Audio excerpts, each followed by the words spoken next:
আসসালামু আলাইকুম রহমতুল্লাহি ওয়া বারাকাতুহু।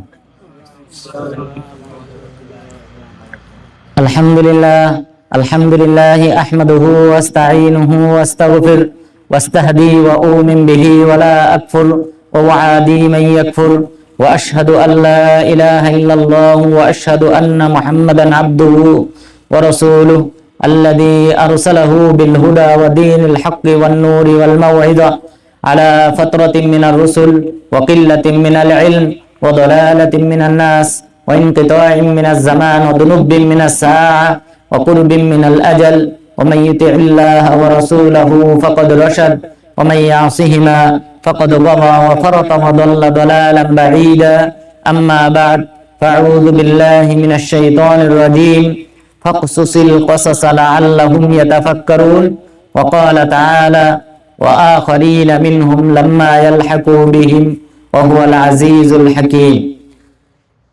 সম্মানিত উপস্থিতি, আজকে আমরা যে বিষয় নিয়ে আলোচনা করব তা হলো সালমান ফারিসি রাদিয়াল্লাহু আনহুর ইসলাম গ্রহণ। সালমান ফারিসি রাদিয়াল্লাহু আনহুর ইসলাম গ্রহণ, এই বিষয়টা নিয়ে আলোচনা করার পিছনে আমাদের ধারাবাহিক আলোচনার কিছু সম্পর্ক রয়েছে। যেহেতু আমরা ইতিপূর্বে মদিনার ফজিলত সম্পর্কে আলোচনা করেছি, উহুদ যুদ্ধে শাহাদাত বরণকারী সাহাবাদের ফজিলত নিয়ে আলোচনা করেছি, এবং এরপরে সবচেয়ে বড় যে যুদ্ধটি হয় সেটা হলো খন্দক যুদ্ধ। এই খন্দক যুদ্ধে যে সাহাবীর সবচেয়ে বড় ভূমিকা ছিল তিনি হলেন সালমান ফারিসি রাদিয়াল্লাহু আনহু। তো সেই দৃষ্টিকোণ থেকে লক্ষ্য রেখে সালমান ফারিসি রাদিয়াল্লাহু আনহুর জীবনী নিয়ে আজকে আলোচনা করব, যে তিনি কিভাবে ইসলাম গ্রহণ করলেন এবং আমরা বর্তমানে মদিনাতে যারা অবস্থান করতেছি আমরা কোন ধরনের নিয়ামতের উপর রয়েছি, তারা শুধুমাত্র ইসলামকে খুঁজে পাওয়ার জন্য কিরূপ যাত্রা করেছিলেন, তারা কতটা কষ্ট স্বীকার করেছিলেন এবং তারা নিজেদের জীবনকে বাজি রেখে তারা সফর করেছিলেন, হিজরত করেছিলেন, মদিনায় এসেছিলেন। তাদের এই অগ্রযাত্রার মাঝে আমাদের অনেক শিক্ষণীয় বিষয় রয়েছে। এ কারণে মহান রব্বুল আলামিন বলেছেন ফাকসুসিল কসাস লাআল্লাহুম ইয়াতাফাক্কারুন, আপনি তাদের সামনে ঘটনা বৃত্তান্ত করেন। যে সকল ঘটনা রয়েছে, বিভিন্ন আলেমদের ঘটনা রয়েছে, বিভিন্ন উম্মতের ঘটনা রয়েছে, বিভিন্ন নবীর যে সকল ঘটনা রয়েছে, আপনি সেই সকল ঘটনা তাদের সামনে বর্ণনা করেন যেন তারা চিন্তা ভাবনা করে। যে আসলে তাহলেই কম্পেয়ার করতে সক্ষম হব আমরা যে সালমান ফারিসি রাদিয়াল্লাহু আনহু কি পরিমাণ কষ্ট করে ইসলাম গ্রহণ করেছিলেন, ইসলামের জন্য তিনি এই মদিনাতে কিভাবে হিজরত করেছিলেন, সেটা যদি আমরা অনুধাবন করি তাহলেই আমরা বুঝতে পারবো যে আমরা প্রকৃতপক্ষে মুসলিম হয়ে জন্মগ্রহণ করেছি। এটা আমাদের সবচেয়ে প্রাপ্ত আল্লাহ তাআলার পক্ষ থেকে বড় নিয়ামত। সেই অনুধাবন অন্তত পক্ষে আমাদের হবে ইনশাআল্লাহ। সেই দৃষ্টিকোণ থেকেই সালমান ফারিসি রাদিয়াল্লাহু আনহুর ইসলাম গ্রহণের ঘটনা উল্লেখ করব। সালমান ফারিসি রাদিয়াল্লাহু আনহুর ইসলাম গ্রহণের যে ঘটনা, সেই ঘটনাটি তিনি স্বয়ং নিজে আব্দুল্লাহ ইবনে আব্বাস রাদিয়াল্লাহু আনহুর কাছে বর্ণনা করেছিলেন এবং যা মুসনাদে আহমদে উল্লেখ হয়েছে, এবং সেই হাদিসটি সহিহ বলেছেন ইমাম হাইসামি রাহিমাহুল্লাহ, পাশাপাশি শুআইব আল-আরনাউত রাহিমাহুল্লাহ এবং শাইখ আলবানী রাহিমাহুল্লাহ, তারা সহিহ বলেছেন। আমি সেই হাদিসটি আপনাদের সামনে উপস্থাপন করব। আব্দুল্লাহ ইবনে আব্বাস রাদিয়াল্লাহু আনহু তিনি বলেন, আমাকে সালমান ফারিসি রাদিয়াল্লাহু আনহু জানিয়েছেন যে তিনি বসবাস করতেন বর্তমান যে ইরান রয়েছে, ইরানের আসবাহান নামক শহরের জাই নামক স্থান, জাই নামক গ্রামে তিনি বসবাস করতেন। বর্তমান আসবাহান এটা হলো ইরানের দ্বিতীয় সবচেয়ে বড় শহর, বর্তমানে ইরানের সবচেয়ে দ্বিতীয় বড় শহর, এবং ইরানের রাজধানী তেহরান থেকে এই আসবাহান শহরের অবস্থান হলো 340 কিলোমিটার উত্তর দক্ষিণ পূর্বে অবস্থিত। তো এই শহরে তিনি বড় হয়েছেন, লালিত পালিত হয়েছেন, এখানেই তিনি বেড়ে উঠেছেন। সালমান ফারিসি রাদিয়াল্লাহু আনহু তিনি বলেন, আমি আমার বাড়িতে এমন ভাবে এমন আদরের সাথে বড় হয়েছি যে আমার বাবা কখনোই আমাকে বাড়ি থেকে বের হতে দিতেন না। আমার বাবা আমাকে অত্যন্ত ভালোবাসতেন এবং ভালোবাসার কারণে একজন মেয়েকে যেভাবে ঘরে লালন পালন করা হয়, বাড়ির বাহিরে বের হতে দেওয়া হয় না, ঠিক অনুরূপ ভাবে যত্নের সাথে আমার বাবা আমাকে লালন পালন করেছেন, আমাকে ঘর থেকে বের হতে দিতেন না। তো আমার বাবার অনেক ক্ষেত খামার ছিল, অনেক ক্ষেত খামার থাকার কারণে এই ক্ষেত খামারের প্রাচীর নির্মাণ করা নিয়ে আমার বাবা একদা ব্যস্ত থাকেন। প্রাচীর নির্মাণের কাজে তিনি ব্যস্ত থাকেন। তখন তিনি আমাকে তার কিছু ক্ষেত খামার দেখার জন্য, পরিদর্শন করার জন্য তিনি আমাকে পাঠান। এই প্রথম আমি আমার ঘর থেকে বের হয়েছি। আমি বের হওয়ার পর আমি যেতে শুরু করি। আমি যাত্রা যখন শুরু করি, যেতে যেতে আমি একটি গির্জার কাছে পৌঁছাই। সেই গির্জা থেকে আমি আওয়াজ পাইতেছিলাম, তারা কোনো কিছু পাঠ করতেছে, তিলাওয়াত করতেছে, এরকম আওয়াজ পাইতেছিলাম। তখন আমি ওই গির্জায় প্রবেশ করলাম। আমি ওই গির্জায় যখন প্রবেশ করলাম, আমি ওই গির্জায় প্রবেশ করার পর এরপর আমি দেখলাম যে তারা তাদের যে ইনজিল কিতাব রয়েছে সেই ইনজিল কিতাব তেলাওয়াত করতেছে এবং পাশাপাশি সালাত আদায় করতেছে। আমি তাদেরকে এই সালাতরত অবস্থায় দেখে, এই ইবাদত করতে দেখে আমি তাদের সাথেই সন্ধ্যা পর্যন্ত অবস্থান করলাম। তো আমি সন্ধ্যা পর্যন্ত তাদের কাছে অবস্থান করলাম এবং তাদের এই ইবাদতগুলি দেখলাম এবং তাদের এই তেলাওয়াত, ঐশী গ্রন্থ তাওরাত, ইনজিল তেলাওয়াত আমি দেখে আমি অভিভূত হলাম। আমার কাছে অত্যন্ত ভালো লাগে। তখন আমি সন্ধ্যা পর্যন্ত সেখানেই ছিলাম। এর পূর্বে আমি কদ ইজতাহাতু ফিল মাজুসিয়া হাত্তা কুনতু কাতানান নার, আমি আমার ধর্ম, এই অগ্নি পূজার ধর্ম নিয়ে আমি ব্যতিব্যস্ত ছিলাম। আমি অনেক পরিশ্রম করেছি আমার এই অগ্নি পূজার ধর্ম নিয়ে। এমনকি আমি একসময় অগ্নি পূজার পাদ্রী হই। যে ব্যক্তির মাধ্যমে গির্জায় আগুন জ্বালানো হতো, যে আগুনের পূজা করা হতো এবং এই আগুনটা 24 ঘন্টা পর্যন্ত নিবানো হতো না, অর্থাৎ 24 ঘন্টা জ্বালিয়ে রাখা হতো। আর আমি ছিলাম সেই ব্যক্তি, যে ব্যক্তি আমাদের এই মন্দিরে, এই অগ্নি পূজার মন্দিরে, সেখানে আমি আগুন জ্বালাতাম। তো আমি যখন এই খ্রিস্টানদের এইখানে আসলাম, তখন দেখে আমার কাছে মনে হলো এদের ধর্ম দীনুহুম খায়র মিন দীনি, আমার যে ধর্ম রয়েছে অগ্নির পূজার ধর্ম, সেই ধর্মের চেয়ে অত্যধিক উত্তম ধর্ম হলো এই ধর্মটি। তখন আমি তাদেরকে জিজ্ঞাসা করলাম এই ধর্মের মূল উৎস কোথায়। তখন তারা বলল শাম দেশে, সিরিয়াতে। এই ধর্মের উৎপত্তি হয়েছে সিরিয়াতে, শাম দেশে। আমি এই প্রশ্ন করে তারপর আমি চলে আসলাম এদিকে। আমার বাবা আমাকে খোঁজার জন্য অন্য হয়ে লোক পাঠিয়েছে। তো তারা খুঁজতেছিল কিন্তু কেউ আমাকে খুঁজে পায় নাই। আমি সন্ধ্যায় বাড়িতে আসি। বাসায় আসার পর বাবা প্রথম প্রশ্ন করলেন হতবাক হয়ে, যে তোমাকে আমি যে দায়িত্ব দিয়ে পাঠিয়েছিলাম তুমি সেই দায়িত্ব পালন করো নাই, সেখানে যাও নাই, কারণ কি? তখন আমি বললাম আমি এরকম একটা গির্জায় গিয়েছিলাম এবং সেখানে তাদেরকে তাদের ধর্মীয় কিতাব পাঠ করতে শুনেছি এবং তাদেরকে সালাত আদায় করতে দেখেছি এবং সেটা আমার কাছে অত্যন্ত ভালো লেগেছে। এবং দীনুহুম খায়রুম মিন দীনি ওয়া দীন আবাই, এবং আমার কাছে মনে হয়েছে আমাদের যে পৌত্তলিকার ধর্ম, আমাদের যে অগ্নি পূজার ধর্ম, সেই ধর্মের চেয়ে তাদের ধর্মটা অত্যধিক ভালো। তখন আমার বাবা বললেন দীনুকা ওয়া দীনু আবাইকা খায়রুম মিন দীনিহিম, তুমি জেনে রাখো আল্লাহ তাআলার শপথ, তোমার ধর্ম এবং তোমার বাপদাদার যে ধর্ম রয়েছে সেই ধর্মটা হলো অধিক উত্তম তাদের ধর্মের চেয়ে। আমি তখন বললাম যে না, বরং তাদের ধর্মটাই উত্তম।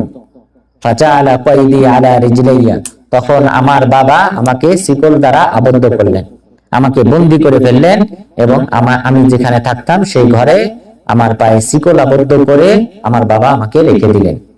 তাহলে শিকল আবদ্ধ করে রেখে দিলেন যেন এই সন্তানটা বিগড়ে না যায় এবং তার ধর্মকে যেন চেঞ্জ না করে, খ্রিস্টান ধর্ম গ্রহণ না করে, সেজন্য। অর্থাৎ ওই সময় ইসলামের যে ধর্মটা ছিল বা সর্বশেষ যে নবী এসেছিলেন তিনি ছিলেন ঈসা আলাইহিস সালাম। সুতরাং তার ধর্মটাই ছিল সঠিক ধর্ম যদি পরিবর্তিত না হয়। তো সেই ধর্মের উপর ঈমান আনয়ন যেন তিনি না করতে পারেন, এই কারণে তার পায়ে শিকল আবদ্ধ করে তাকে গৃহবন্দী করে রাখেন।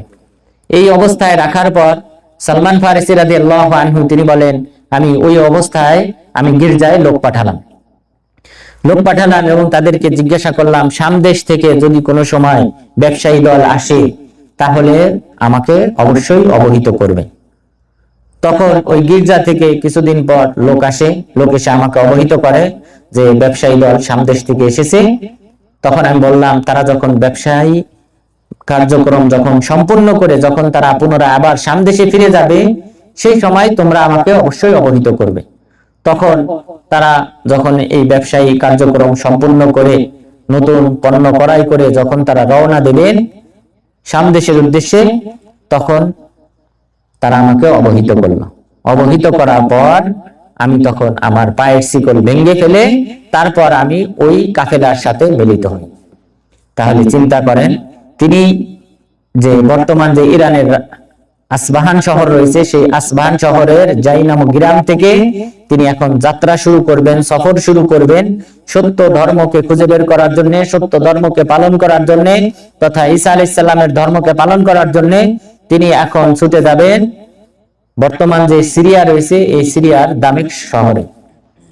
এই সিরিয়াতে তিনি এই কাফেলার সাথে রওনা দিলেন। সিরিয়াতে পৌঁছানোর পর তিনি তাদেরকে জিজ্ঞাসা করলেন যে তোমাদের মধ্যে, এই ধর্মের মধ্যে সবচেয়ে উত্তম ব্যক্তিকে, তোমাদের মধ্যে সবচেয়ে উত্তম ধার্মিক ব্যক্তিকে? তখন তারা বলল আল উসকুফ, আমাদের যে গির্জার যিনি পাদ্রী রয়েছেন সেই পাদ্রী হলেন আমাদের মধ্যে সর্বোত্তম ব্যক্তি, সর্বশ্রেষ্ঠ ব্যক্তি, এবং তিনি এই ধর্ম সম্পর্কে সবচেয়ে বেশি জানেন। তখন তিনি ওই গির্জার পাদ্রীর কাছে গেলেন। পাদ্রীর কাছে যাওয়ার পর তিনি বললেন, ইন্নী উরিদু আন আখদুমুক ওয়া আকুনা মাক ওয়া উসাল্লি মাক ওয়া আতাআল্লাম মিনক, আমি চাই আমি আপনার খেদমত করতে, আপনার গির্জায় থাকতে এবং আপনার কাছ থেকে এই ধর্মটা আমি শিখতে চাই, পাশাপাশি আপনার সাথে সালাত আদায় করতে চাই। এইভাবে যখন সেই পাদ্রীকে তিনি বললেন তখন তিনি রাজি হলেন এবং তাকে ওই গির্জায় থাকতে দিলেন। সালমান ফারসি রাদিয়াল্লাহু আনহু তিনি বলেন যে এই যে পাদ্রী, কানা রাজুলান সু, এই ব্যক্তিটা ছিল খারাপ মানুষ। ইয়ামুরুন নাসা বিসসাদাকাতি ওয়া ইউরাগিবুহুম ফায়াক্তানিজুহু লিনাফসিহি, যে এই ব্যক্তি মানুষদেরকে সদকা করার নির্দেশ দিত, যে তোমরা দান করো, সদকা করো, যে আমি এটা গরিব মিসকিনদের মাঝে বিতরণ করব। ফায়াক্তানিজুহু লিনাফসিহি, কিন্তু সে মানুষ যখন দান করত তখন সে সেটা নিজের জন্য জমা করত। হাত্তা জামাআ সাবআ কিলাল মিন যাহাব ওয়া বারিক, এমনকি সে 7 কলসি স্বর্ণ এবং রৌপ্য মুদ্রা জমা করে। ফাকারিহিতুহু কুরহান শাদীদা, এবং তখন আমি এই ব্যক্তিকে অত্যন্ত ঘৃণা করতে শুরু করলাম। সেই ছিল সবচেয়ে আমার কাছে ঘৃণার ব্যক্তি, যেহেতু এই ব্যক্তি মানুষকে সদকা করার জন্য উদ্বুদ্ধ করত, কিন্তু মানুষের মাঝে, এতিম মিসকিনদের মাঝে বিতরণ না করে নিজের জন্য জমা করে রাখতো। এই কারণে আমি তার প্রতি ঘৃণা করতে শুরু করলাম, আমার অন্তরে তার বিরুদ্ধে ঘৃণা জমা হয়। এরপর কিছুদিন পর এই ব্যক্তি মারা যায়। এই ব্যক্তি যখন মারা যায় তখন খ্রিস্টানরা আসলো, তারা এসে তাকে দাফন করবে।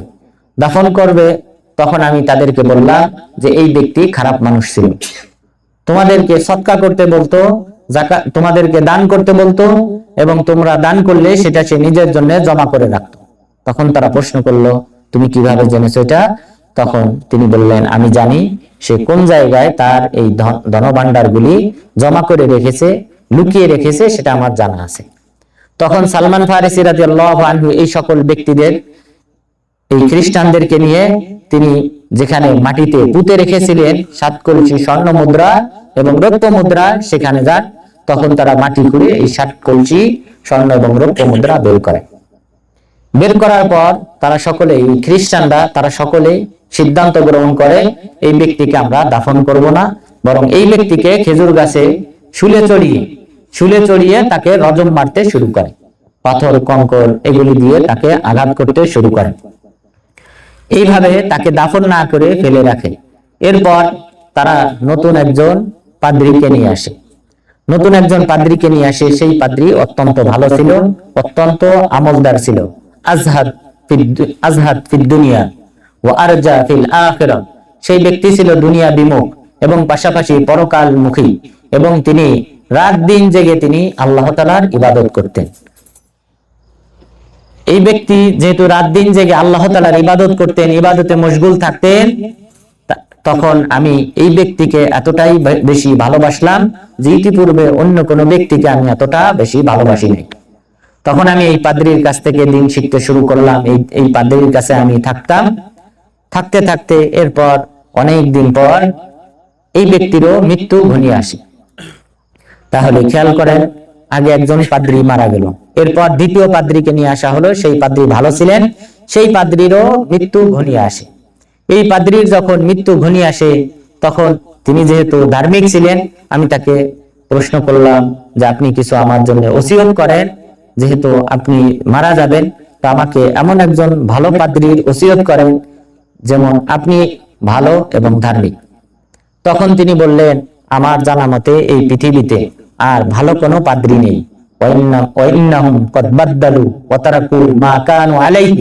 যে বর্তমান যারা রয়েছে এরা তাদের ধর্মকে পরিবর্তন করে ফেলেছে, তারা ধর্মের মধ্যে নতুনত্ব বিদআত চালু করেছে এবং তারা পূর্বে যে সঠিক ধর্মের উপর অটল ছিল সেই ধর্মকে তারা বর্জন করেছে, সেই মানহাজকে তারা বর্জন করেছে। সুতরাং পৃথিবীতে আমার মতো এরকম ধার্মিক ভালো মানুষ আরেকজন যে রয়েছে সেটা আমার জানা নেই, ইল্লা রাজুলান বিল মাউসিল। তবে মাউসিল শহরে, বর্তমান যে ইরাক, এই ইরাকের মাউসিল শহর, সেটা বর্তমান ইরাকের রাজধানী বাগদাদ থেকে 460 কিলোমিটার দূরে।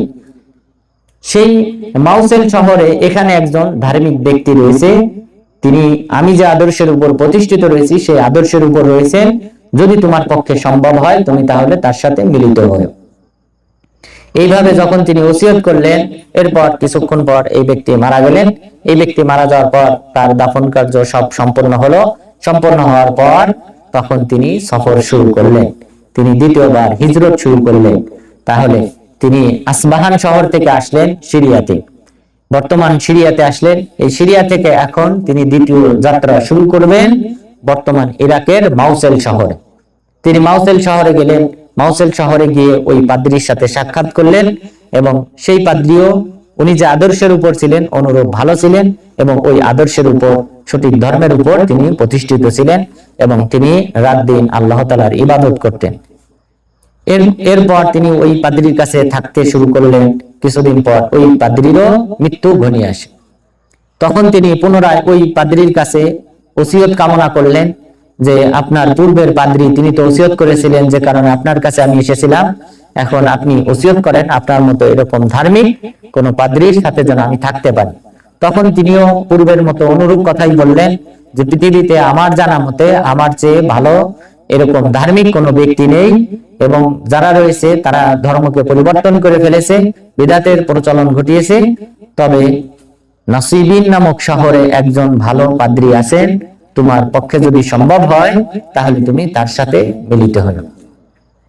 এখন চিন্তা করেন, নাসিবিন শহর হলো বর্তমান তুরস্কে। তাহলে ইরাকের মাউসিল শহর থেকে তিনি ওসিয়ত করতেছেন আমার মতো এরকম অনুরূপ আদর্শের উপর প্রতিষ্ঠিত একজন ব্যক্তি রয়েছেন, তিনি হলেন বর্তমান তুরস্কের নাসিবিন নামক শহরে। তখন তিনি তার যাত্রা শুরু করলেন। এই ব্যক্তিকে দাফন কার্য সম্পন্ন করার পর তিনি তার তৃতীয় হিজরত তিনি শুরু করলেন। তৃতীয়বার তিনি হিজরত করতে শুরু করলেন এবং তিনি নাসিবিন নামক শহরে আসবেন শুধুমাত্র একজন ধার্মিক ব্যক্তির সাহচর্যে থাকার জন্য এবং সঠিক ধর্ম পালন করার জন্য। তিনি এই মাউসিল শহর থেকে তিনি রওনা দিলেন নাসিবিন শহরে। নাসিবিন শহরে পৌঁছানোর পর তিনি সেখানে এই পাদ্রীকেও অনুরূপ আগের পাদ্রীর মতো অনুরূপ ধার্মিকই পেলেন এবং তিনিও সর্বদা আল্লাহ তাআলার ইবাদত নিয়ে মশগুল থাকতেন এবং দুনিয়া বিমুখ ছিলেন, পরকালীন মুখী ছিলেন। এইভাবে তার কাছেও তিনি থাকতে শুরু করেন। থাকার পর এই ব্যক্তিরও এক সময় মৃত্যু ঘনিয়ে আসে। তাহলে চিন্তা করেন, চতুর্থ পাদ্রী, এই পাদ্রীরও মৃত্যু ঘনিয়ে আসে। মৃত্যু ঘনিয়ে আসলে তিনি তার কাছেও ওসিয়ত কামনা করেন যে আপনি ওসিয়ত করেন, আপনার পূর্বের যিনি পাদ্রী ছিলেন তিনি তো ওসিয়ত করে গিয়েছিলেন এবং সে কারণেই আমি আপনার কাছে এসেছিলাম। তো আপনার মতো এরকম ধার্মিক কোনো ব্যক্তি যদি থাকে আপনি তার জন্য আমাকে ওসিয়ত করেন, আমি তাহলে তার কাছে লালিত পালিত হব, তার কাছেই থাকবো। তখন তিনি একই কথা বললেন যে আমার মতো এরকম ধার্মিক ব্যক্তি কেউ নেই, তবে তুমি আম্মুরিয়া শহরে একজন ব্যক্তি রয়েছেন, একজন পাদ্রী রয়েছেন, সে আমি যে আদর্শের উপর প্রতিষ্ঠিত রয়েছি সেই আদর্শের উপর প্রতিষ্ঠিত রয়েছে, সঠিক ধর্ম পালন করে। তোমার পক্ষে সম্ভব হলে তুমি আম্মুরিয়া শহরে গিয়ে তার সাথে সাক্ষাৎ করো। আম্মুরিয়া শহর এটাও বর্তমান তুরস্কের মধ্যে। তো তাহলে তিনি চতুর্থ হিজরত শুরু করলেন। এই ব্যক্তিকে দাফন করার পর তারপর তিনি আম্মুরিয়া শহরে রওনা দিলেন। আম্মুরিয়া শহর হলো এমন একটি শহর যে শহরটা মুসলিম খলিফা আল মুতাসিম বিল্লাহ তিনি 223 হিজরিতে বিজয় করেছিলেন। 223 হিজরিতে মুসলিমরা এই শহরটাকে বিজয় করেছিলেন, আম্মুরিয়া শহর। আম্মুরিয়া শহর বিজয়ের পিছনে অন্যতম যে কারণ তা হলো যে সেই সময়কার রোমের যে বাদশা ছিল, বর্তমান যে ইটালি, এই ইটালির যে বাদশা ছিল সে মুসলিমদের কয়েকটি ভূখণ্ডের উপর আক্রমণ করে। কয়েকটি ভূখণ্ডের উপর আক্রমণ করার পর একজন মুসলিম রমণী চিৎকার করে বলেন, ওয়া মুতাসামা, হে মুতাসিম বিল্লাহ, তুমি আমাদেরকে সাহায্য করো, কাফেররা আমাদের উপর আক্রমণ করেছে, তুমি আমাদের উপর সাহায্য করো। ওই একজন মুসলিম রমণীর আওয়াজ শুনে, ওই মুসলিম রমণীর এই আর্তনাদ চিৎকার যখন মুতাসিম বিল্লাহ তিনি যখন জানতে পারলেন, তখন তিনি সিদ্ধান্ত নিলেন যে এই রোমের সবচেয়ে প্রিয় যে ভূখণ্ড, সবচেয়ে প্রিয় যে শহর, সেই শহরকে আমি পদদলিত করব। যেখানে একজন মুসলিম রমণীকে লাঞ্ছিত করা হয়েছে, অপমানিত করা হয়েছে, যে মুসলিম রমণী আমার কাছে সাহায্য কামনা করেছে, তার ডাকে সাড়া দিয়ে আমি কাফেরদের সবচেয়ে বড় যে শহর এবং তাদের কাছে সবচেয়ে প্রিয় যে শহর, যেই শহর ইতিপূর্বে কেউ আক্রমণ করার দুঃসাহস দেখায় নাই, সেই শহর আমি আক্রমণ করব। তিনি তার সৈন্যদের কাছে পরামর্শ চাইলেন যে তাদের কাছে সবচেয়ে মূল্যবান শহর কোনটি। তখন তারা বলল আম্মুরিয়া শহর। তখন তিনি সিদ্ধান্ত নিলেন, আমি আম্মুরিয়া শহরকে পদদলিত করব এবং মুতাসিম বিল্লাহ তিনি এই বর্তমান ইরাক থেকে গিয়ে তুরস্কের আম্মুরিয়া শহরে তিনি 223 হিজরিতে আক্রমণ করেন এবং সেটা বিজয় করেন। তো এই আম্মুরিয়া শহরে সালমান ফারিসি রাদিয়াল্লাহু আনহুকে ওসিয়ত করা হয় যে আপনি এখানে যান, এখানে একজন ভালো ধার্মিক পাদ্রী আছে। এর পূর্বে আমরা যে স্থানের নাম উল্লেখ করেছিলাম নাসিবিন নামক শহর, এই নাসিবিন নামক শহরের কথাও হাদিসে উল্লেখ হয়েছে। সেই হাদিসটি হলো যে রাসূল সাল্লাল্লাহু আলাইহি ওয়াসাল্লাম যখন মক্কাতে কোরআন তেলাওয়াত করতেছিলেন এবং সেই কোরআন তেলাওয়াত যে জিন জাতি শুনেছিল, সেই জিন জাতি এসেছিল প্রকৃতপক্ষে এই নাসিবিন নামক শহর থেকে। সেই নাসিবিন নামক শহরের জিন জাতিরা এই কোরআন তেলাওয়াত শুনেছিল মক্কায় রাসূল সাল্লাল্লাহু আলাইহি ওয়াসাল্লাম যখন কোরআন তেলাওয়াত করতেছিলেন। তো এই আম্মুরিয়া শহরে সালমান ফারিসি রাদিয়াল্লাহু আনহু তিনি সেখানে গেলেন, সেই পাদ্রীকেও দেখলেন তিনিও ধার্মিক এবং তিনি পরকালীনমুখী এবং দুনিয়া বিমুখ। এই অবস্থায় তিনি তাকে পেলেন। এরপর এই পাদ্রীরও এক সময় মৃত্যু ঘনিয়ে আসে।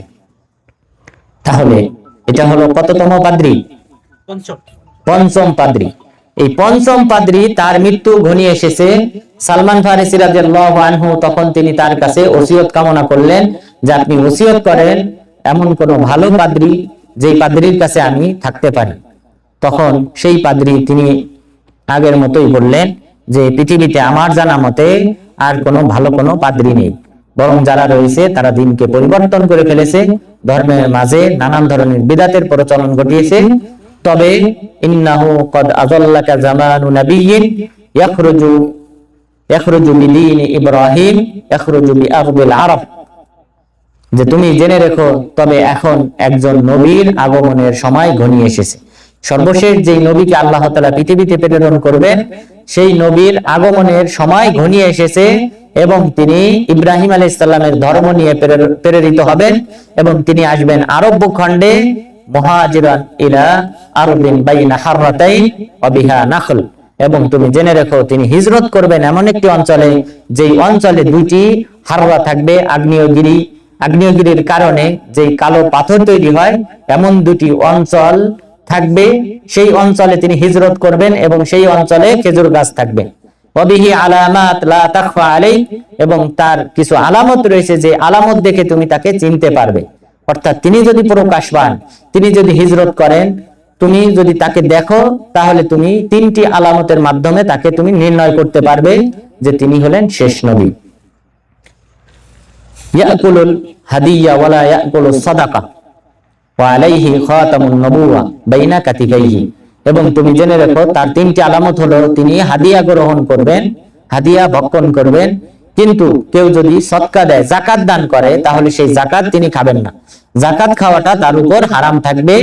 এবং পাশাপাশি তার দুই কাঁধের কোনো এক জায়গায় অতিরিক্ত একটা মোহর অঙ্কিত থাকবে, যেটার মাধ্যমে তুমি দেখলে বুঝতে পারবে যে তিনি হলেন শেষ নবী। এই তিনটি আলামতের মাধ্যমে তুমি নবীকে চিহ্নিত করতে পারবে। পাশাপাশি তার যে হিজরতের স্থান হবে, সেই হিজরতের স্থানে কালো পাথর বিশিষ্ট ভূমি, দুটি ভূমি অঞ্চল থাকবে এবং পাশাপাশি তিনি খেজুর বাগান বিশিষ্ট স্থানে তিনি হিজরত করবেন।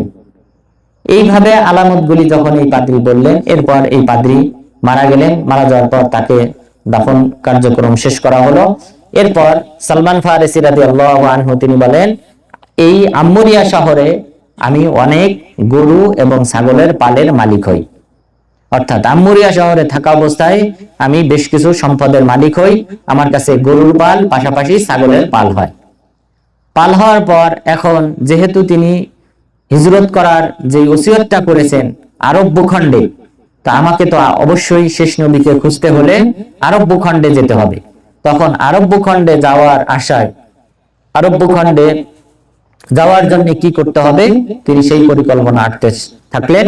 এরপর বানু কালব গোত্রের কিছু লোক, আরবদের মধ্য থেকে বানু কালব গোত্রের কিছু লোক আম্মুরিয়া শহরে আসে ব্যবসায়িক উদ্দেশ্যে।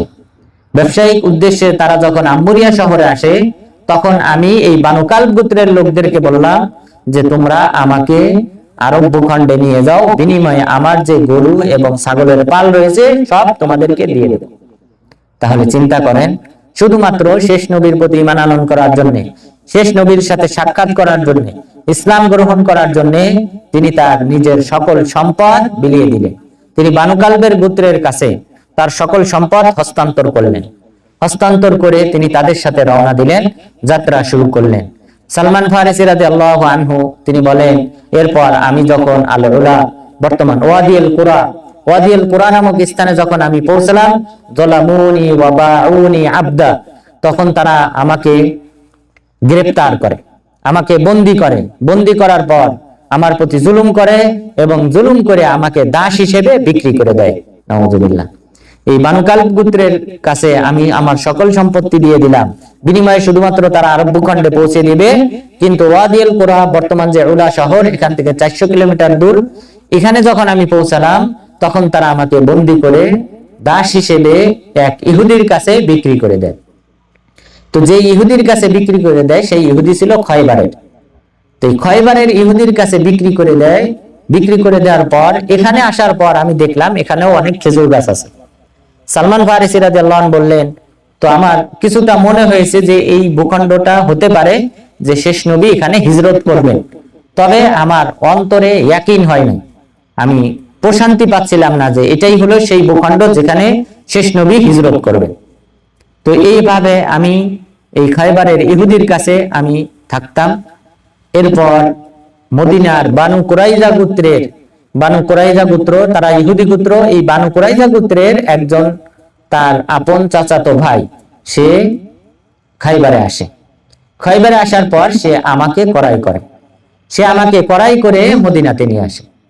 মদিনাতে যখন আমি আসলাম, মদিনার এই খেজুর বাগান এবং হাররা আশ-শারকিয়্যা আল গরবিয়্যা, হাররা শারকিয়্যা আল গরবিয়্যা, এটাকে বলা হয় হাররা ওয়াকিম এবং হাররু ওয়াবরা, এই দুইটা অঞ্চল। একটা হলো যেটা বর্তমান যে ট্রেন স্টেশন রয়েছে, এই অঞ্চলটাকে বলা হয় হাররা ওয়াকিম, এবং হাররা গরবিয়্যা যেটা, এটাকে শারে সালামের এই পাশের অঞ্চল, এটাকে বলা হয় হাররাতু ওয়াবরা।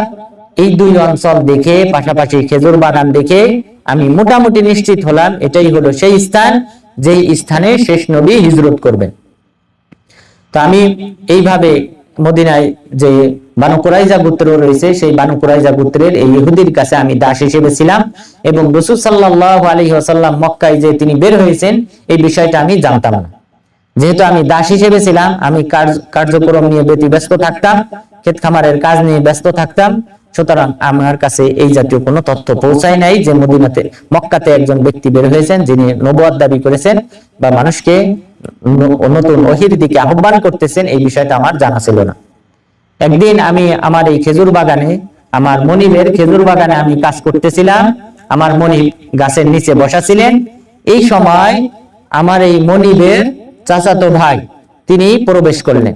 এই বাগানে প্রবেশ করে তিনি আমার মনিবকে লক্ষ্য করে বললেন, কাতালাল্লাহু বানি কাইলা ইন্নাহুম ইজতামাউ আলা রাজুলিন ইয়াকুলুন আন্নাহু নবী, যে তারা আল্লাহ তাআলা বানু কাইলাকে ধ্বংস করুক। বানু কাইলা বলা হয় আউস এবং খাজরাজ গোত্র। মদিনার যে দুইটি আনসার সাহাবী যে গোত্রটা রয়েছে, আনসার বলা হয় যাদেরকে, তারা হলো আউস এবং খাজরাজ। এই আউস এবং খাজরাজকে একত্রে বলা হয় বানু কাইলা, কেননা এই দুই গোত্রের মা যিনি ছিলেন শুরুতে, সেই মার নাম ছিল কাইলা, তার দিকে নিসবত করে তাদেরকে বানু কাইলা বলা হয়। তখন এই ইহুদি এসে বলল যে আল্লাহ তাআলা বানু কাইলাকে, আউস এবং খাজরাজকে ধ্বংস করুন। তারা এক ব্যক্তির উপর একমত পোষণ করেছে, যেই ব্যক্তি নিজেকে নবী হিসেবে দাবি করতেছে। এই কথা যখন আমি শুনলাম, আখাযাতনিল আরাওয়া, আমার হাত পা কাঁপতে শুরু করলো। যে এই যে আমার লম্বা সফর, আসবাহান থেকে আমি যে ছুটে গেলাম সিরিয়াতে, সিরিয়া থেকে মাউসেল, মাউসেল থেকে নাসিবিন, নাসিবিন থেকে আম্মরিয়া, আম্মরিয়া থেকে আল উলা, আল উলা থেকে মদিনা, এই যে আমার লম্বা সফর, এই লম্বা পিছনের সফরের পিছনে মূল উদ্দেশ্যই ছিল শেষ নবীর প্রতি ইসলাম গ্রহণ করা, শেষ নবীর প্রতি ঈমান আনয়ন করা।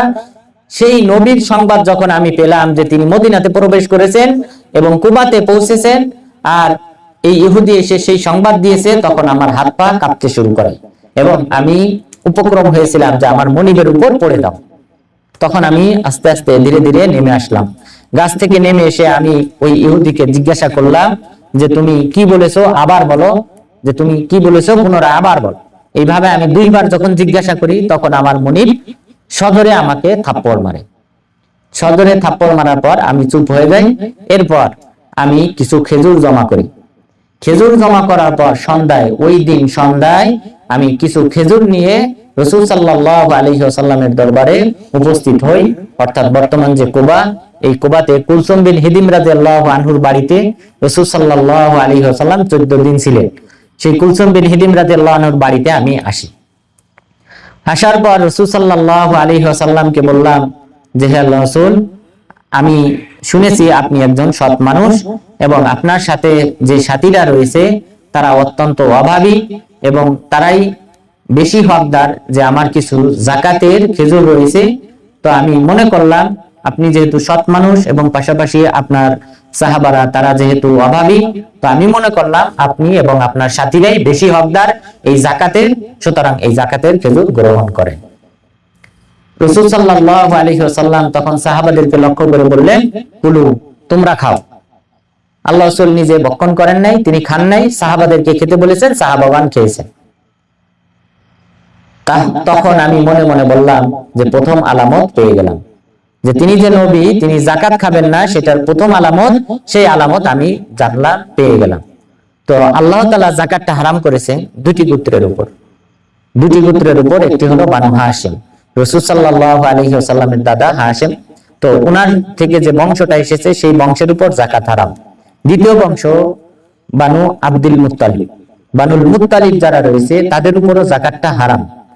তো তাদের মতো অনুরূপ আরো সেম রাসূল সাল্লাল্লাহু আলাইহি সাল্লামের দাদা বংশের সেম পর্যায়ে আরো দুইটা বংশ ছিল, বানু আব্দে মানাফ এবং বানু আব্দে শামস, কিন্তু তাদের উপর যাকাত হারাম করা হয়নি। কেননা বানু হাশিম এবং বানু আব্দুল মুত্তালিবকে একই পর্যায়ে ধরা হয়, একই মর্যাদায় ধরা হয়।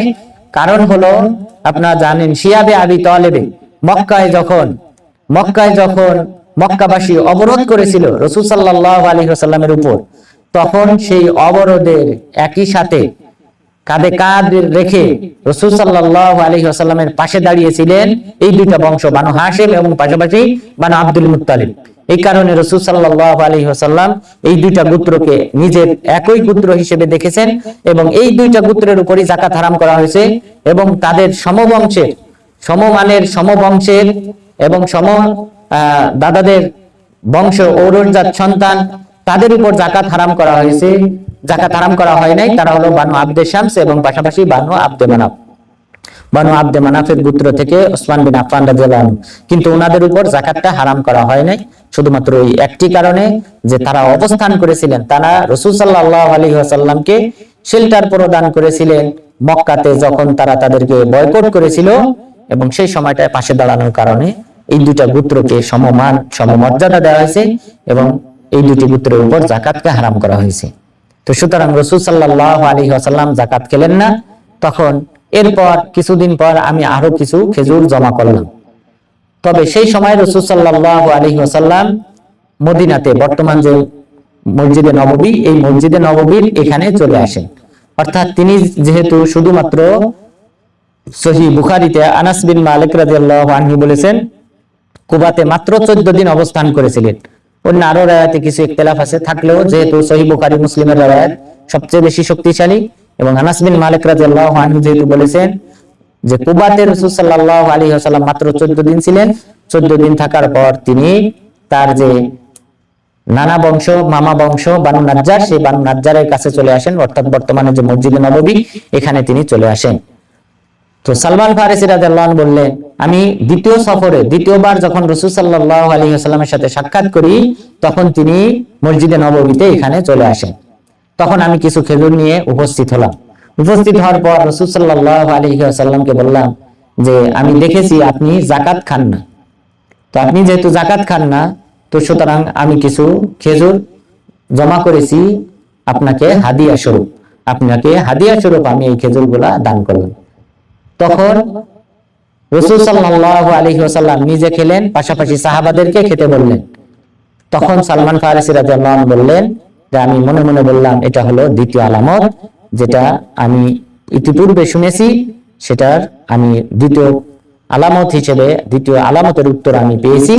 এভাবে আমি দ্বিতীয় আলামতের উত্তর পাওয়ার পর তারপর আমি অপেক্ষায় ছিলাম।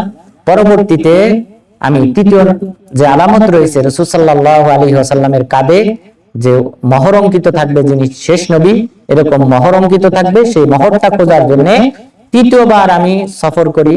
তৃতীয়বার রাসূল সাল্লাল্লাহু আলাইহি ওয়াসাল্লামের সাথে সাক্ষাৎ করি। তিনি তখন বাকি কবরস্থানে একজন সাহাবীকে দাফন করেছিলেন, অর্থাৎ সেই সাহাবী ছিলেন কুলসুম বিন হিদিম রাদিয়াল্লাহু আনহু, যিনি কুবা মসজিদের ইমাম ছিলেন। সেই কুলসুম বিন হিদিম রাদিয়াল্লাহু আনহু, যাকে রাসূল সাল্লাল্লাহু আলাইহি ওয়াসাল্লাম জান্নাতের শুভ সংবাদ দিয়েছিলেন এবং পাশাপাশি তার বাড়িতে 14 দিন রাত্রি যাপন করেছিলেন,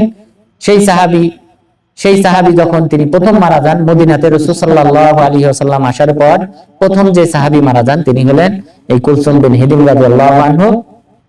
তো তাকে বাকিতে তিনি দাফন করে তিনি বাকি কবরস্থানের পাশে বসা ছিলেন। বসা থাকা অবস্থায় আমি আসলাম।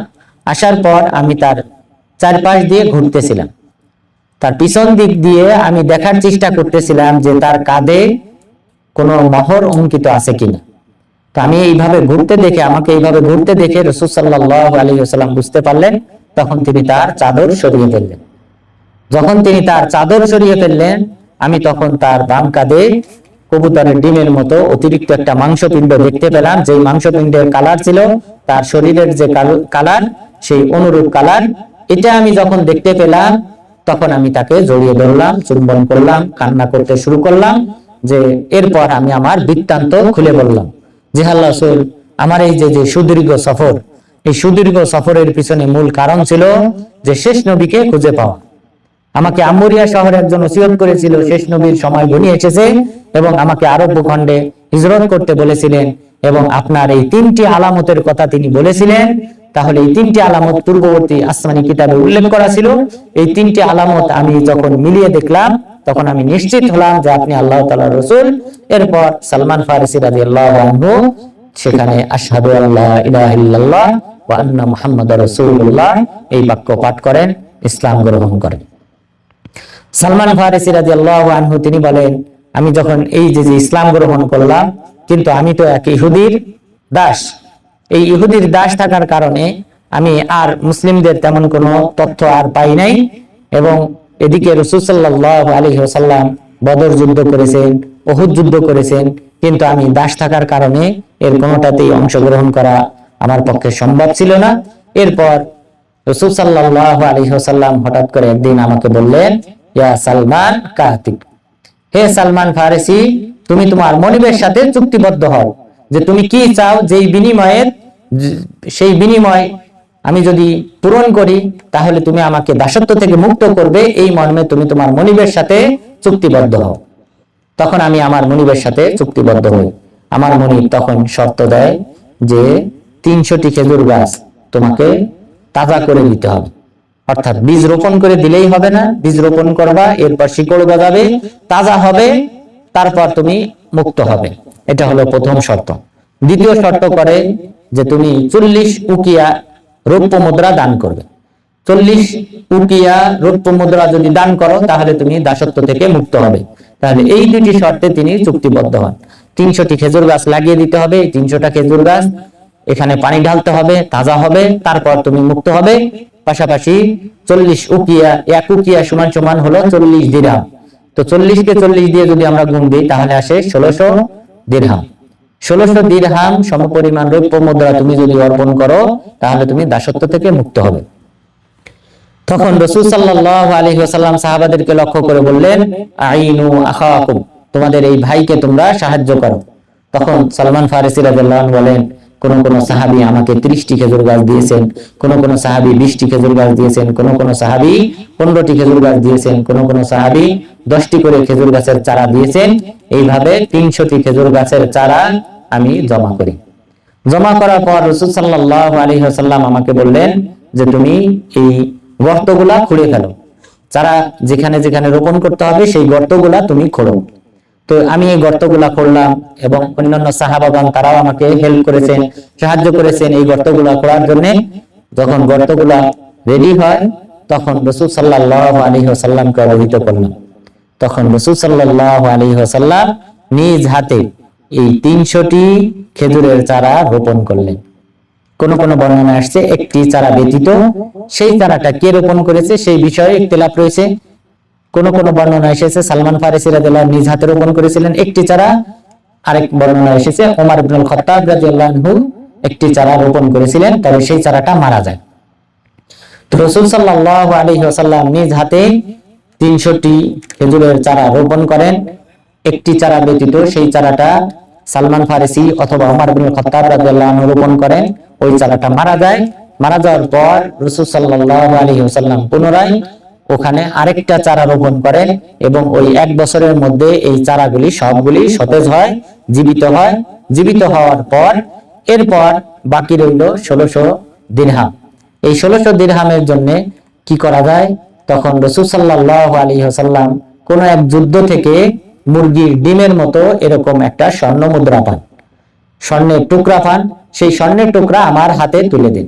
আমার হাতে তুলে দেওয়ার পর আমি বললাম, আইনা তাকাউ হাদিহি মিম্মা আলাইয়া, হে আল্লাহর রাসূল, আমার যে পরিমাণ ঋণ সেই পরিমাণ ঋণ তো এই সামান্য স্বর্ণের মাধ্যমে পূর্ণ হবে না।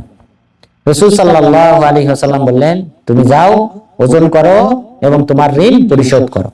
সালমান ফারিসি রাদিয়াল্লাহু আনহু বললেন, এরপর আমি সেটা নিয়ে গেলাম, নিয়ে ওজন করলাম এবং আমার মনিবের যে পাওনা ছিল 1600 দিরহাম, সেই 1600 দিরহাম পরিপূর্ণরূপে আমি পরিশোধ করি। এইভাবে তিনি দাসত্ব থেকে মুক্ত হন। দাসত্ব থেকে মুক্ত হওয়ার পর সালমান ফারিসি রাদিয়াল্লাহু আনহু বলেন, এরপর প্রথম যে যুদ্ধে আমি অংশগ্রহণ করি স্বাধীন হিসেবে সেটা ছিল খন্দক যুদ্ধ। যে খন্দক যুদ্ধ সম্পর্কে ইনশাআল্লাহ সামনে আমরা আলোচনা করব। তো সালমান ফারিসি রাদিয়াল্লাহু আনহু দেখেন, তিনি যে এই যে লম্বা সফর করলেন শুধুমাত্র সত্যকে খুঁজে বের করার জন্য, ইসলামকে খুঁজে বের করার জন্য, শেষ জামানার যে নবী হবেন সেই নবীকে খুঁজে বের করার জন্য, ঈমানকে আনয়ন করার জন্য তিনি এই দীর্ঘ সফর করেছেন। শুধু সফর করেন নাই, তিনি যে সম্পদ জমিয়েছিলেন, যে গরু ছাগলের পালের মালিক হয়েছিলেন, সেই সত্তায়ত্ত তিনি বানু কালবের গোত্রের হাতে তুলে দিয়েছিলেন। এমনকি শেষ পরিণতি হিসেবে তিনি দাসত্ব বরণ করেছেন এবং আল্লাহ তাআলা তাকে সাহায্য করেছেন, দাসত্ব থেকে মুক্ত হয়েছেন। কিন্তু তিনি সেই সত্যের ধর্ম ইসলামকে তিনি খুঁজে বের করেছেন এবং ইসলাম আনয়ন করেছেন। সুতরাং তিনি তার জীবনের বিরাট একটা সময়কে এই লম্বা সফরে, এখানে কিন্তু বিরাট সময় অতিবাহিত হয়েছে, পাশাপাশি তার ধন সম্পদ সব শেষ হয়েছে, কিন্তু তবুও তিনি ইসলামকে খুঁজে পেয়েছেন। এই কারণে সালমান ফারিসি রাদিয়াল্লাহু আনহুর এই স্বীকৃতি স্বরূপ রাসূল সাল্লাল্লাহু আলাইহি ওয়াসাল্লাম তার কাঁধে হাত রেখে তিনি বলেছিলেন, লাউ কানা আদ-দীনু ইনদা সুরাইয়া লানালাহু রিজালু হাউলা, যদি এই ধর্মটা, এই ইসলাম ধর্মটা এবং এই ঈমানটা, এটা যদি সুরাইয়া নামক তারকা, যে তারকাটা আরবদের নিকট সবচেয়ে দূরের তারকা হিসেবে বিবেচিত হতো, সেই সুরাইয়া তারকার নিকটও যদি ঈমান থাকতো, তাহলে এই সালমান ফারিসি রাদিয়াল্লাহু আনহুর মতো এমন ব্যক্তিরা তারা সেটাকে কোনো না কোনো ভাবে ছিনিয়ে আনতো। তো এটা রাসূল সাল্লাল্লাহু আলাইহি সাল্লামের পক্ষ থেকে দেওয়া বিরাট একটা স্বীকৃতি। সহিহ বুখারীর হাদিসে আবু হুরায়রা রাদিয়াল্লাহু আনহু তিনি বলেন, আমরা রাসূল সাল্লাল্লাহু আলাইহি ওয়াসাল্লামের মজলিসে বসা ছিলাম। আমরা ওনার মজলিসে যখন বসা ছিলাম, বসা থাকা অবস্থায় এখানে সালমান ফারিসি রাদিয়াল্লাহু আনহু তিনিও বসা ছিলেন। রাসূল সাল্লাল্লাহু আলাইহি ওয়াসাল্লামের কাছে ওই সময় সূরা জুমআ অবতীর্ণ হয়। সূরা জুমা এবং সূরা জুমার একটি আয়াত, ওয়া আখারিনা মিনহুম লাম্মা ইয়ালহাকু বিহিম, যে তাদের মধ্যে আরো অনেক ব্যক্তি ঈমানদার রয়েছে যারা এখনো তোমাদের সাথে মিলিত হয় নাই। এই আয়াতটা সূরা জুমার, এই সূরাটা পুরাটা আল্লাহ রাসূলের উপর অবতীর্ণ হয় এবং এই আয়াতটা অবতীর্ণ হয় যে তাদের মধ্য থেকে অনেকেই রয়েছে, অর্থাৎ অনেকেই ঈমানদার ব্যক্তি রয়েছে যারা এখনো পর্যন্ত তোমাদের সাথে মিলিত হয় নাই, অর্থাৎ এখনো তারা ঈমান আনয়ন করে নাই, কিন্তু ভবিষ্যতে করবে। তাদের ঈমানও তোমাদের মতো এরকম শক্তিশালী ঈমানদার হবে। তো এমন ব্যক্তিরা এখনো তোমাদের সাথে মিলিত হয় নাই। তখন আবু হুরায়রা রাদিয়াল্লাহু আনহু জিজ্ঞাসা করলেন, হে আল্লাহর রাসূল, সেই সকল ব্যক্তিরা কারা যাদের প্রশংসা আল্লাহ তাআলা করেছেন অথচ তারা এখনো ঈমান আনয়ন করে নাই? তখন রাসূল সাল্লাল্লাহু আলাইহি ওয়াসাল্লাম সালমান ফারিসি রাদিয়াল্লাহু আনহুর কাঁধে হাত রেখে তখন তিনি এই কথা বলেছিলেন, ধর্মটা অথবা ঈমানটা যদি সুরাইয়া তারকার নিকট থাকে তাহলেও এই সকল ব্যক্তিদের মতো এমন ঈমানদার ব্যক্তিরা সেই ঈমানটাকে, সেই ধর্মটাকে এত দূরে থাকলেও কোনো না কোনো ভাবে তারা ছিনিয়ে আনবে। এটা রাসূল সাল্লাল্লাহু আলাইহি ওয়াসাল্লামের পক্ষ থেকে পাওয়া সালমান ফারিসি রাদিয়াল্লাহু আনহুর একটা বিরাট একটা স্বীকৃতি। তো সালমান ফারিসি রাদিয়াল্লাহু আনহু কতদিন জীবিত ছিলেন? যেহেতু এখানে লম্বা একটা সফরের কথা বলা হয়েছে, 5 জন পাদ্রী মারা গিয়েছে ওনার জীবদ্দশায়, তার মানে বোঝা যায় যে হয়তো লং টাইম তিনি বেঁচে ছিলেন। এই সম্পর্কে আব্বাস ইবনে ইয়াজিদ আল বাহরানি রাহিমাহুল্লাহ তিনি বলেছেন যে সালমান ফারিসি রাদিয়াল্লাহু আনহু 350 বছর জীবিত ছিলেন, তবে 250 এর ব্যাপারে কোনো সন্দেহ নেই। অর্থাৎ আব্বাস বিন ইয়াজিদ আল বাহরানি রাহিমাহুল্লাহ তিনি এই কথা বলেছেন যে তিনি 350 বছর জীবিত ছিলেন, তবে 250 বছরের ব্যাপারে কোনো সন্দেহ নেই। তবে ইমাম যাহাবী রাহিমাহুল্লাহ এবং পাশাপাশি ইবনে আবি হাতিম রাহিমাহুল্লাহ তারা বলেছেন 70 থেকে 80 বছর তিনি জীবিত ছিলেন। ইবনে আবি হাতিম রাহিমাহুল্লাহ পাশাপাশি ইমাম আয-যাহাবী রাহিমাহুল্লাহ তারা বলেছেন যে সালমান ফারিসি রাদিয়াল্লাহু আনহু তিনি যখন মদিনাতে হিজরত করে আসেন তখন তিনি যুবকই ছিলেন, অর্থাৎ 40 বছরের কাছাকাছি বয়সের ছিলেন, এবং তিনি যখন মারা যান তিনি মারা গিয়েছিলেন 35 হিজরিতে। তো সেই দৃষ্টিকোণ থেকে এই দুইজন মুসলিম মনীষী তারা বলেছেন তিনি হয়তো 70 থেকে 80 বছর, ইমাম যাহাবী বলেছেন 70 বছর, ইবনে আবি হাতিম রাহিমাহুল্লাহ তিনি বলেছেন 80 বছর জীবিত ছিলেন। তো এরকম এটার যে কোনোটাই হতে পারে, যে তবে লম্বা সফর থেকে বোঝা যায় তিনি হয়তো লম্বা টাইম পেয়েছিলেন, দীর্ঘ জীবন পেয়েছিলেন, যে কারণে তিনি সর্বশেষ রাসূল সাল্লাল্লাহু আলাইহি ওয়াসাল্লামের সাথে সাক্ষাতের সুযোগ পেয়েছিলেন। তো সালমান ফারিসি রাদিয়াল্লাহু আনহু সর্বশেষ যে মারা যান, মৃত্যু বরণের ইতিহাসের ব্যাপারে ইখতিলাফ রয়েছে, কেউ কেউ বলেছেন 33 হিজরিতে, কেউ কেউ বলেছেন 35 হিজরিতে, কেউ কেউ বলেছেন 36 হিজরিতে, তবে 35 হিজরির এটাই সবচেয়ে বেশি আলেমগণ বলেছেন। অর্থাৎ উসমান রাদিয়াল্লাহু আনহুর শেষ সময়ে সালমান ফারিসি রাদিয়াল্লাহু আনহু মারা যান। তো আল্লাহ তাআলা যেন আমাদের সবাইকে সালমান ফারিসি রাদিয়াল্লাহু আনহু যেভাবে সত্যকে খুঁজে বের করেছিলেন, সত্যকে পালন করেছিলেন, লালন করতেন এবং সত্যের প্রতি ঈমান আনয়ন করেছিলেন, সত্যের উপর অবিচল ছিলেন, আল্লাহ তাআলা যেন আমাদেরকে সবাইকে, আমরা যেই মাযহাবের হই না কেন, আমরা হানাফি, শাফি, হাম্বলি, মালিকি যেই মাযহাবের হই না কেন, আমাদেরকে অনুরূপ ভাবে সত্যকে খুঁজে বের করতে হবে। কোনটা কোরআন এবং সহিহ হাদিসের উপর ভিত্তি করে কোনটা সবচেয়ে কাছাকাছি, সত্যের কাছাকাছি এবং সত্য, সেটাকে আমাদেরকে অবশ্যই কম্পেয়ার করতে হবে, খুঁজে বের করতে হবে এবং সেটাকে আঁকড়ে ধরে থাকতে হবে। আল্লাহ তাআলা যেন আমাদেরকে সত্যের অনুসরণ করার মাধ্যমে আল্লাহ তাআলার নৈকট্য অর্জন করার তৌফিক দান করেন, এবং পাশাপাশি আল্লাহ তাআলা যেন আমাদের সকল পাপ গুনাহসমূহ ক্ষমা করে দেন এবং জান্নাতুল ফিরদাউসের অধিবাসী হওয়ার তৌফিক দান করেন। আমিন। ওয়া সাল্লাল্লাহু আলা নবিয়িনা মুহাম্মদ ওয়া আলা আলিহি ওয়া সাহবিহি আজমাইন। কারো কোনো প্রশ্ন থাকলে করতে পারেন। এখানে যে অনেকে